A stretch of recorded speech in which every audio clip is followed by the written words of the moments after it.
Discouragement is not just a feeling. It is a spiritual and neurological attack designed to make you play small.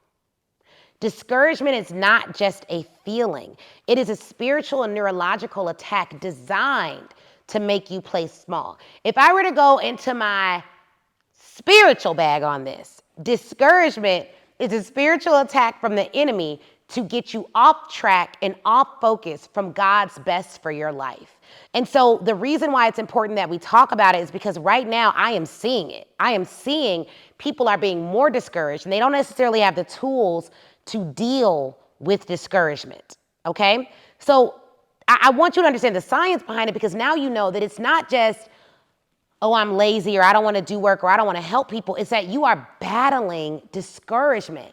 And literally the way our brains interpret this feeling is it slows down our ability to take action. Check this out. Research actually shows that when people repeatedly face setbacks with no reward, they start believing nothing will work, even if it's not true. Let me say that again.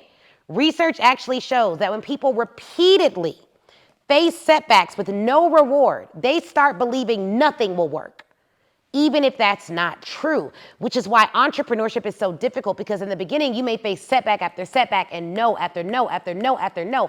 But I can tell you from being an entrepreneur that made like $800 their first 6 months or so, and then six figures the next 6 months, the six figures came on the back of the big pile of rejections the first 6 months. We actually have a YouTube video, how to make your first six figures in business, where I kind of talk about that process. But what you have to understand is that that actual system where, because you've had a lot of rejections back to back, you start thinking that nothing will work, that's called learned helplessness.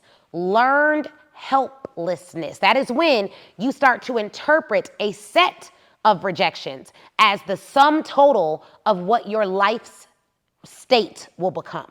And that's so dangerous, because you will then start giving up when you should really be pushing in and leaning in. And if you do that, all bets are off, because you will not go for your goals consistently. So let's see what scripture says about this.